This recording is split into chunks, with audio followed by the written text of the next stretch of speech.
Chants, danse et voix juvéniles résonnent à l'aéroport international de Conakry.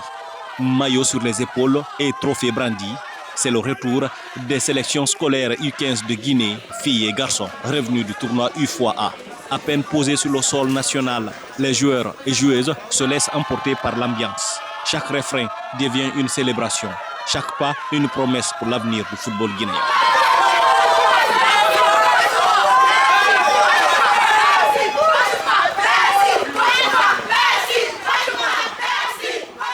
Chez les filles, la Guinée a dominé la compétition.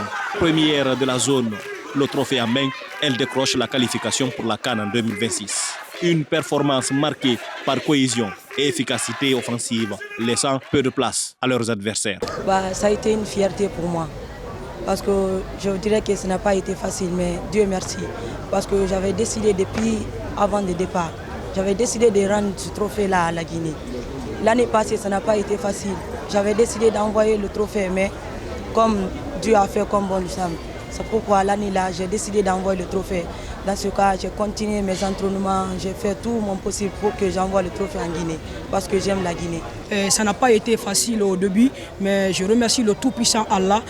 Moi et mes enfants, on a décidé cette fois-ci de venir à Conakry avec ce trophée, parce que l'année dernière, on a été vice-champion et cette année, on a décidé depuis Conakry avant le départ à Banjul, on a décidé d'être champion parce que c'est le football féminin, c'est la toute première fois qu'une équipe féminine vient avec le trophée de champion en Guinée. Donc c'était une décision et c'était l'un de mes plus grands rêves que je viens de réaliser aujourd'hui. Donc je tiens à remercier tout le monde d'être présent. Je remercie mes joueurs, je remercie le sport scolaire, la Fédération guinéenne de football et le ministre des Sports. Surtout, je remercie le président Mamadi Doumbouya qui nous a envoyé vol spécial pour la toute première fois pour le football féminin. Au cœur de ce collectif, Yvonne Dramou s'est distinguée, meilleure buteuse et meilleure joueuse du tournoi. Avec 2 buts et 2 passes décisives, elle a porté son équipe vers les sommets. J'ai fait l'effort. Je me suis forcé grâce à notre coach Majak. Elle était là pour moi, elle m'encourageait, elle me disait toujours de prendre la force et qu'on va faire tout pour qu'on puisse rapporter ces coupes. Après ces jours-ci, on va reprendre encore l'entraînement. On va s'efforcer encore parce qu'on doit faire coûte et coûte pour remporter cette coupe en Guinée. Du côté des garçons, la copie est presque parfaite.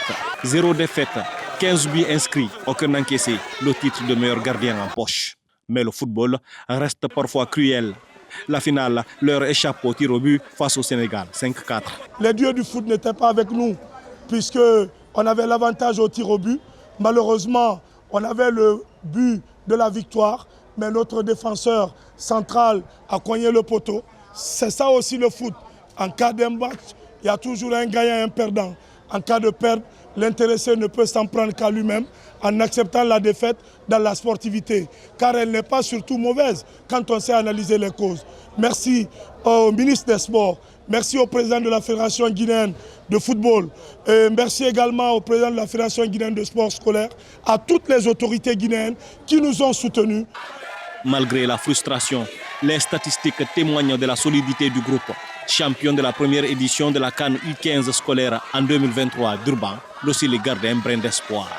Si le Sénégal organise la prochaine CAN, elle serait automatiquement qualifiée. Et nous sommes en train de prier parce que si le Sénégal organise la Coupe d'Afrique des Nations scolaires, la Guinée pourrait bel et bien participer en série garçons et filles à la Coupe d'Afrique puisque le Sénégal sera en ce moment pays hôte. Donc nous croisons les bras.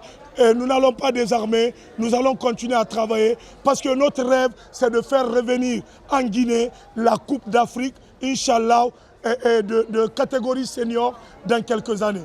Je vous remercie. 2 équipes, 2 trajectoires et un même soutien, celui des autorités guinéennes. Les sélections ont voyagé sur un vol spécial affrété pour leur retour à Conakry.